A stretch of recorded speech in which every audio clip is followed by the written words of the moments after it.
Betting apps ను promote చేస్తున్న కారణంగా పలువురు యూట్యూబర్లు ఇన్ఫ్లుయెన్సర్లపై కేసులు పెడుతున్నారు. విశాఖలో లోకల్ బాయ్ నానిని జైలుకు పంపారు. ఇప్పుడు హైదరాబాద్ హర్ష సాయి పైన కేసులు పెట్టారు.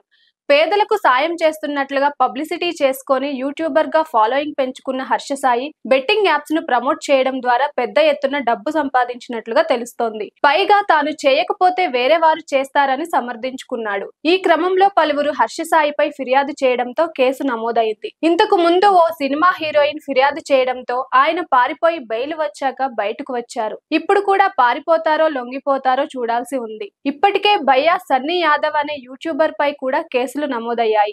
ఆయన పరారీలో ఉన్నారు. అరెస్టు చేస్తామని పోలీసులు చెబుతున్నారు. ఈ లిస్ట్ లో బెట్టింగ్ యాప్స్ ను ప్రమోట్ చేసిన పలువురు సెలబ్రిటీలు ఉన్నారు. ప్రస్తుతం వైసీపీ అధికార ప్రతినిధిగా చలామణి అవుతున్న శ్యామల కూడా పెద్ద ఎత్తున బెట్టింగ్ యాప్స్ ను ప్రమోట్ చేసి డబ్బులు సంపాదించారు. ఆ వీడియోలు సోషల్ మీడియాలో వైరల్ అవుతున్నాయి. రాజకీయ అండలేని వారిపైన కేసులు పెడతారా? శ్యామల లాంటి వారు బెట్టింగ్ యాప్స్ ను ప్రమోట్ చేస్తే పట్టించుకోరా అన్న ప్రశ్నలు వస్తున్నాయి. శ్యామలపై కూడా కేసు నమోదు చేయక తప్పని పరిస్థితి కనిపిస్తోంది.